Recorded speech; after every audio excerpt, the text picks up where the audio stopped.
chegou o momento de você tirar suas dúvidas, né? No quadro Saúde, agora, oferecimento do Hospital Fornecedores aqui de Piracicaba.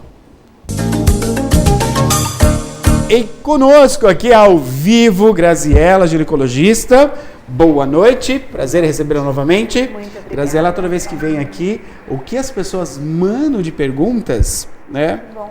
Participação, tirando as dúvidas, né? Que bom, fico muito feliz de poder contribuir de alguma forma para que as pessoas se esclareçam. Ótimo. E você que está assistindo o programa Piracicaba agora, você pode então, já liga para nós, pode ligar para nós, 25 34 12 34, você vai conversar ao vivo aqui com a doutora, vai tirar suas dúvidas, 25 34 12 34, e se você preferir também, você pode mandar o WhatsApp, 99141 1048, pode mandar e a gente conversa ao vivo nessa sexta-feira de muito sol, né?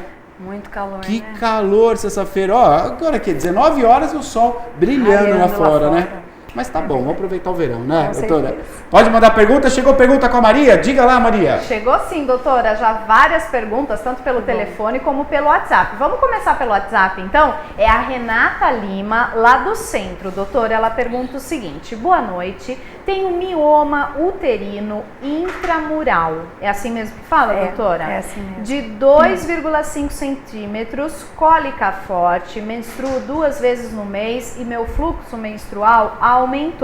Tenho 45 anos, não faço nenhum tratamento por orientação médica. Gostaria de saber se, no meu caso, pode ser indicado cirurgia de embolição de mioma. Doutora, é a Renata. A Renata participando conosco, então, aqui. Pois não. Bem, acho que em primeiro lugar, acho que vale a pena a gente falar sobre o que é mioma. Isso, né? ótimo. Então, mioma são tumores benignos da musculatura do útero. O útero é um músculo, né? Então ele pode ser acometido por essas tumorações. O mais importante sempre a gente saber é que miomas são tumores benignos e que não existe correlação alguma entre mioma e câncer. Acho que essa é a principal orientação, né? Porque a pessoa, quando recebe esse diagnóstico, o medo maior que ela tem é de ser acometida futuramente por câncer. Então, Renata, a primeira coisa, saiba que isso não vai acontecer. Bom, partindo dessa premissa, o que a gente tem que levar em conta? O que o paciente sente. Sempre o tratamento vai ser norteado com base na sintomatologia que o paciente tem. Então, o que eu posso dizer para você, Renata? Que se você tem um mioma de 2,5 centímetros, que a gente considera um mioma relativamente pequeno, e se ele está assintomático, né, se você não tem sangramentos muito importantes, nem tem muita cólica relacionada a ele, tá certinho. O ideal é não fazer nada mesmo e apenas acompanhar. Por que isso? Porque a gente sabe que existe uma tendência de, com o tempo, o mioma regredir, os miomas regredirem, né? Então, se você está com 45 anos e a gente, em média, sabe que a menopausa na mulher brasileira ocorre entre 48 e 50 anos, você tem pouco tempo pela frente ainda de sangramentos menstruais. Então, se você tiver um pouco de paciência, você não vai ter que fazer nada, tá? Agora, a embolização dos miomas é uma técnica bem nova, bem moderna, que pode estar indicado para qualquer paciente, né, desde que essa paciente não tenha desejo reprodutivo. Então, com 45 anos, acredito que não seja mais o seu caso, né? Então, teoricamente, você pode fazer sim. O que a gente tem que pensar é se vale a pena o risco de um procedimento, né? Porque todo procedimento cirúrgico, por menos invasivo que ele seja, é um procedimento cirúrgico, se vale a pena numa paciente que está pouco sintomática. Olha, estamos ao vivo aqui com a doutora Graziela, ginecologista do Hospital Fornecedores de Cana. É o quadro do hospital onde você tira suas dúvidas. Pode ligar para nós, 25 34 1234, ou você manda sua pergunta também pelo nosso WhatsApp, 99141 1048. Pode fazer sua pergunta, fique à vontade. Chegou pergunta aí também pelo telefone, é isso, Maria? Diga lá. Chegou pergunta pelo telefone, doutora, lá de São Pedro, ela não quis se identificar, mas ela diz o seguinte: doutora, eu tenho 48 anos, não tenho útero desde os 30 anos. Nunca tomei remédio para reposição hormonal. Desde novembro de 2015, comecei a suar muito, principalmente no rosto, e percebi que esse suor não possui sal. Gostaria de saber se isso pode ser o começo da menopausa ou pode ser reação do antidepressivo que eu tomo. Bem, essa resposta ela é um pouco difícil da gente dar, porque eu não sei qual é o antidepressivo que essa paciente toma, tá? De qualquer forma, a sudorese que vem como sintoma da menopausa, ela geralmente é aquela sudorese que vem acompanhada de uma onda de calor. Geralmente é um calor que acomete o tronco para cima, vem em ondas que são muito rápidas, junto com um pouquinho de taquicardia e com a sudorese, tá? Então, se a gente considerar que eu não sei qual é o antidepressivo que você toma e que pode sim ser um efeito colateral do antidepressivo, mas considerando que eu não sei, apenas para te orientar em relação ao calor, à sudorese relacionada à menopausa, geralmente ela vem acompanhada desses sintomas, né? E aí vale a pena, como você não tem mais útero, vale a pena você discutir com o seu médico, porque se isso estiver sendo frequente e você não tiver nenhuma contraindicação para o tratamento da menopausa, de repente é uma boa opção. Olha, as perguntas estão sendo respondidas ao vivo no programa desta sexta-feira. Você que está acompanhando a reprise, né, saiba que a reprise também é aos domingos, tanto aqui na Ativa TV Beira-Rio, como também na TV Piracicaba TV, canal 5. Você pode participar conosco, 25 34 12 34 ou WhatsApp 99141 1048. Diga, Maria. Olha, a pergunta agora, doutora Graziella, é da Beatriz. Ela tem 34 anos. Ela quer saber o seguinte: oi, tira uma dúvida. É normal sentir dor no pé da barriga antes da menstruação? Estou com medo, pois esse mês senti e me incomodou muito. E ela diz que adora esse programa. Obrigado. É a Beatriz. Beatriz, é muito comum sim, tá? Faz parte dos sintomas da cólica menstrual, né? Faz parte dos sintomas da TPM, vamos ser um pouquinho mais abrangente, a gente sentir mesmo dor embaixo do ventre, que é o pé da barriga, sentir um pouquinho de dor, inclusive na região lombar, nas costas, e sentir dor na face interna das coxas, né? Então isso pode acontecer sim. Normalmente, quando a gente faz uso de um anti-inflamatório, ocorre uma melhora bem significativa dessa dor. Então, eu te aconselho a sempre procurar o médico, né, para fazer isso com respaldo.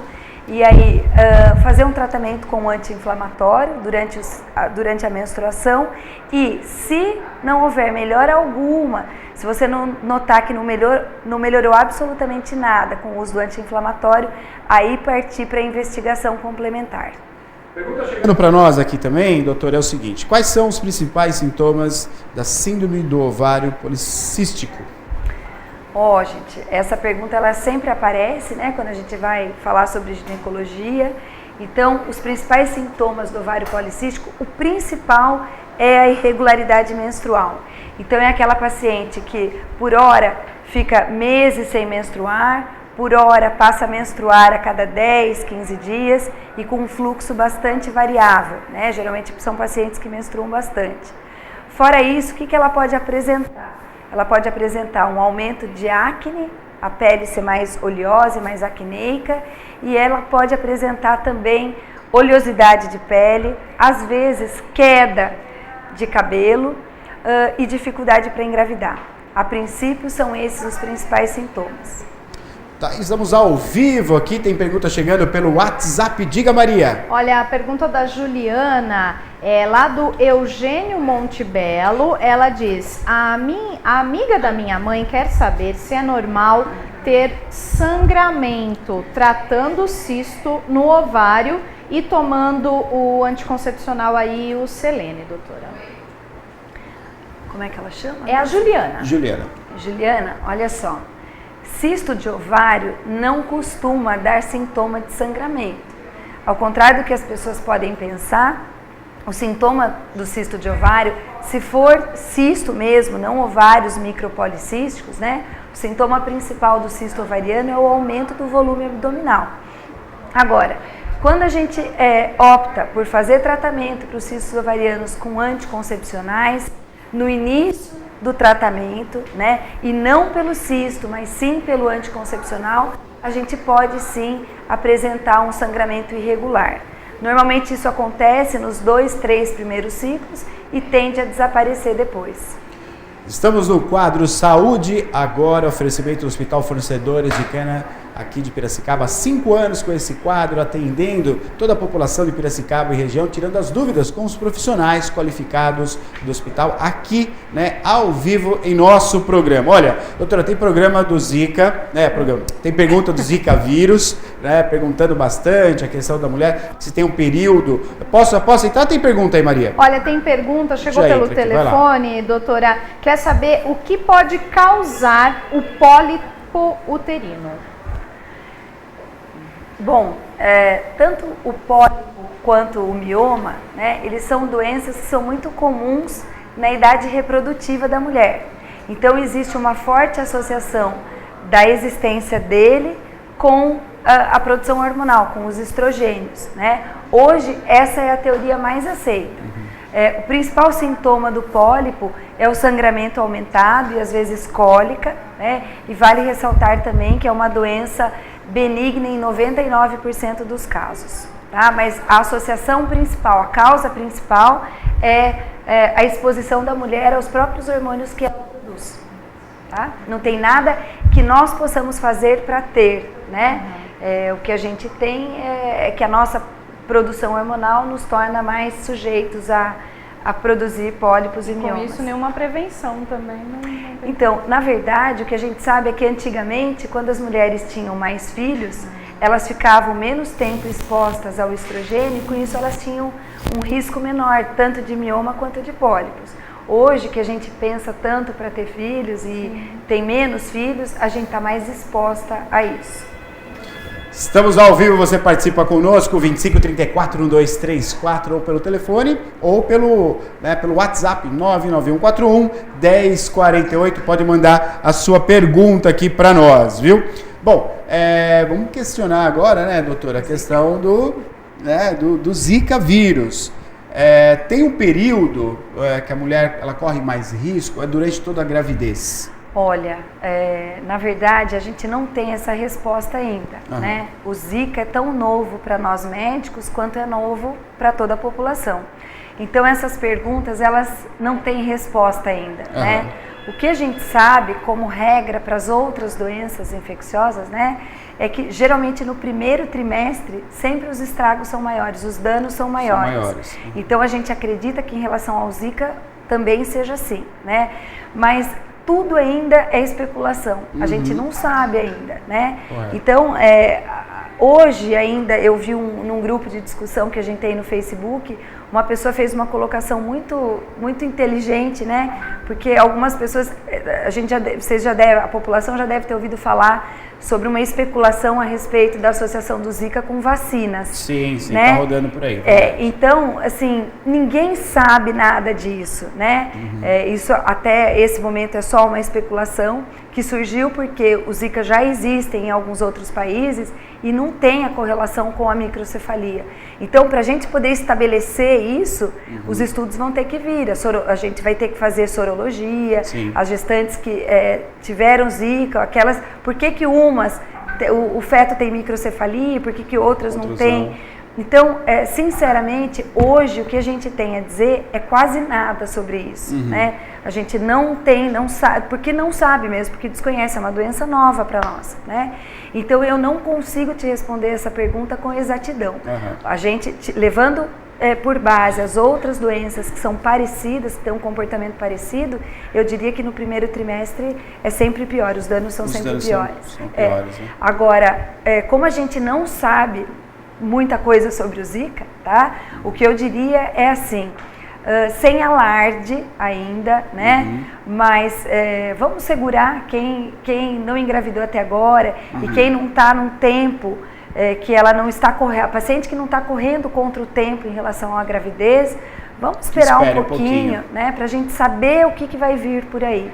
Eu acho que pelo menos nos 6 próximos meses a gente vai ter mais dados, a gente vai ter mais informação e vai poder orientar com mais clareza. Hoje é repelente, né? E evitar a zona endêmica. O repelente, ele causa algum dano, assim, alérgico ao bebê ou não? Então, não. Ao bebê, não. Não. O que a gente tem é que, assim, como os repelentes... não sei se vocês viram, saiu uma matéria interessante esses dias, acho que no Fantástico, que o Inmetro, ele avaliou os repelentes. Então, o que a gente lê sobre eles, que tem 10 horas de exposição, na maioria das vezes não é assim, né? 10 horas de duração, ele tem menos. Então, o que tem acontecido? As pacientes têm usado muito. A cada 2 horas, a cada 3 horas, elas reaplicam. E com isso, algumas têm desenvolvido um pouco de alergia de pele, de hipersensibilidade, né? Mas isso as mães, não ao feto. Ao feto? Não tem. Tá certo, então. Estamos ao vivo aqui, a doutora Graziella respondendo para nós muitas perguntas, a participação também da população. Pode ligar para nós, 2534-1234 ou WhatsApp. E chegou pergunta lá, né, Maria? Chegou pergunta pelo telefone, doutor, é a Júlia do SECAP. Ela quer saber, diz que muitas pessoas falam que pólipo é contagioso, isso é verdade? Não, de forma alguma, tá? De forma alguma. Não tem nada de contagioso. Os pólipos, eles geralmente são pólipos no endométrio, que é uma camada interna que reveste o útero. Às vezes a gente pode ter pólipos no canal cervical, que é no colo do útero. Esses a gente diagnostica facilmente quando a paciente vai na consulta ginecológica e a gente coloca o espéculo, que é o bico de pato, popularmente conhecido. A gente vê uma lesãozinha que parece uma verruguinha pendurada no colo do útero. Aí a gente tem uma pinça, retira esse pólipozinho, manda para análise e tem o diagnóstico confirmado de pólipo. Mas isso não tem qualquer relação, com transmissão sexual, tá? Talvez essa pessoa, como é que ela chama? É a Júlia. Talvez a Júlia esteja se confundindo com condiloma. O condiloma é uma lesão associada ao vírus do HPV, que pode formar verruguinhas no trato genital, na vulva, que é a região externa, ou mesmo na vagina.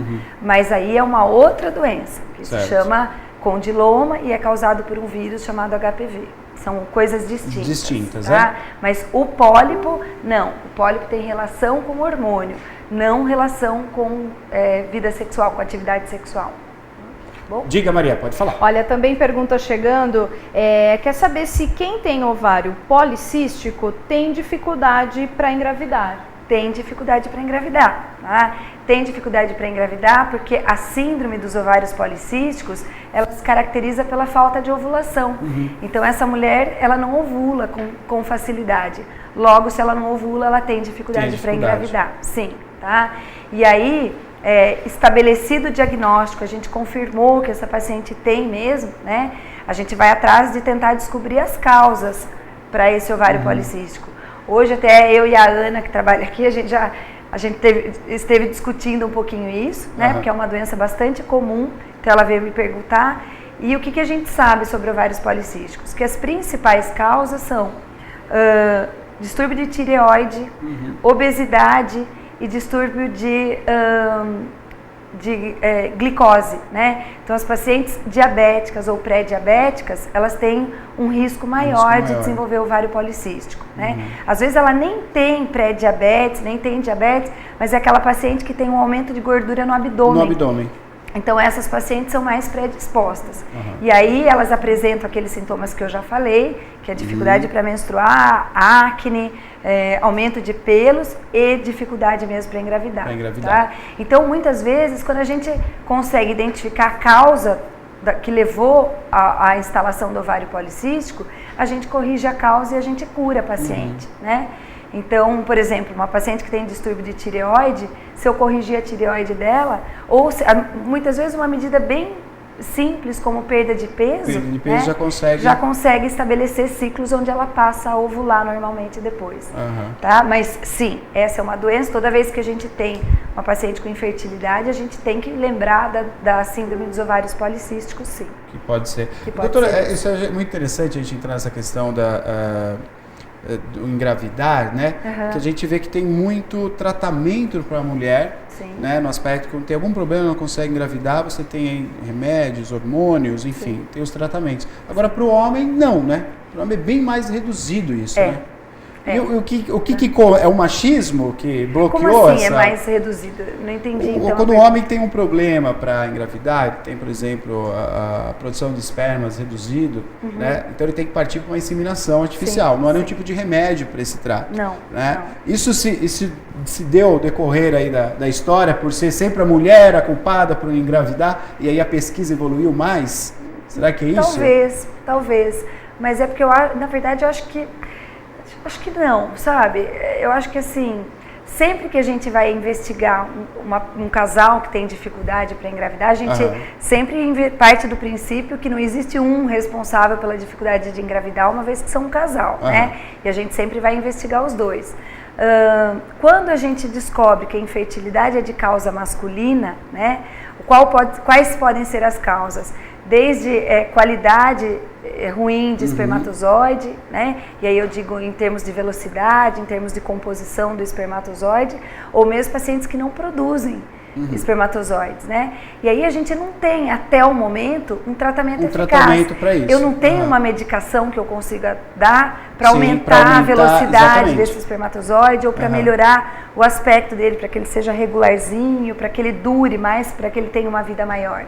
Então, pelo menos até esse momento, a gente não tem pesquisas suficientes para que exista um tratamento adequado para o homem. Por isso que quando a gente tem uma infertilidade de causa masculina, né, a gente geralmente tem que partir para os tratamentos, para a fertilização, para a inseminação.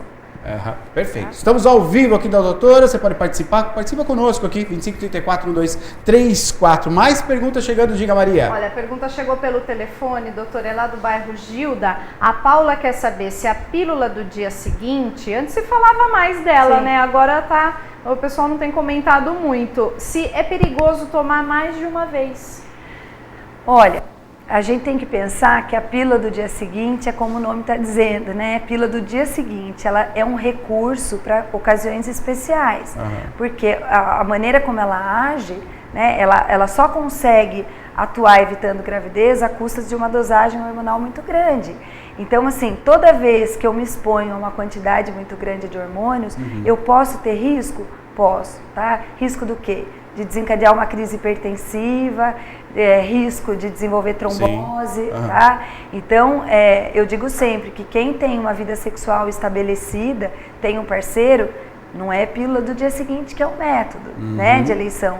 Essa é para aquela que realmente, por algum motivo, escapou e vai fazer uso ocasional, né? Então, eu acho que realmente não é uma boa opção você ficar tomando várias vezes, não. Tá? Tem um risco aí, né? Exato, tem um risco para a paciente e outra. Se ela precisa disso sempre, é porque ela está sem um contraceptivo, né? Então o risco dela engravidar também é maior. Então não, tem vida sexual ativa, você procura o seu médico, vai atrás e encontra alguma coisa que se adeque mais a você. E usa esse recurso para situações realmente muito pontuais, muito específicas. Perfeito. Doutora, quero agradecer a sua participação, viu? Muito obrigado. Sempre uma aula aqui conosco, né? Explicando certinho e ajudando a população da nossa cidade também, viu? Eu posso fazer um agradecimento? Claro que pode, claro. Eu queria agradecer ao pessoal de um bairro onde eu trabalho, que se chama Alvorada. É um bairro bastante simples, mas hoje fazem 15 anos que eu trabalho no posto de saúde do Alvorada. Que bacana! Então eu cheguei lá recém-formada, não tinha nenhum outro emprego e eu fui super bem acolhida e estou de férias lá do meu posto de saúde, mas volto segunda-feira e volto com muita alegria, porque é um pessoal que eu gosto muito. Então eu tenho que agradecê-los porque parte de muita coisa que eu sei hoje, que eu conquistei, vem de lá. Né? Então a gente não pode esquecer deles, né? Puxa então um vida. beijão lá pro pessoal da Alvorada. Segunda-feira eu tô de volta, se Deus quiser. Acabou as férias, segunda-feira eu tô de volta. Segunda-feira eu tô lá. Tem um agradecimento aí que chegou agora doutora, também, né, Maria? Olha que bonito. A Rosângela Sarmento de Jesus, ela diz aqui, abraços à doutora Graziella. Tive o prazer de ser paciente dela e minha filha também foi paciente dela na Sinfesal. Há uns tempinhos atrás. Abraços. A minha neta tem o nome dela. Mostra pra ela. Olha só. Que legal, que legal. Que homenagem linda. Dona Rosângela, eu não consigo ver sua foto aqui, tá? E tem realmente muitas pacientes que passaram pela minha vida, então a gente não consegue lembrar de todas. Mas eu fico muito feliz da sua lembrança e a Sinfesalc também foi logo no começo que eu cheguei aqui em Pira. Então eu sou muito grata a todo mundo que eu conheci lá, viu? Manda um beijo aí pra sua neta e pra senhora também, viu? Vê se a senhora lembra dela, doutora. Ó, Deixa eu aumentei ver. aqui a foto, vamos ver. Tá aí, ó. Lembro sim, lembro. A gente às vezes não lembra pelo nome, mas lembra Pela do fisionomia. rosto, pela fisionomia. Tá aí, ó. Lembro sim. Muito obrigada, viu? Fiquei muito feliz com a lembrança da senhora. Bacana. Essas coisas que fazem a É, gente não é querer verdade? continuar. Obrigadão, viu? Obrigado, viu? Prazer em Ó, recebê-la. prazer Em foi breve, meu. novamente aqui conosco, Obrigada. viu? Muito obrigada. Muito obrigado. Obrigada. Tchau, Você acompanhou o quadro Saúde, agora oferecimento do Hospital Fornecedores de Cana, aqui de Piracicaba.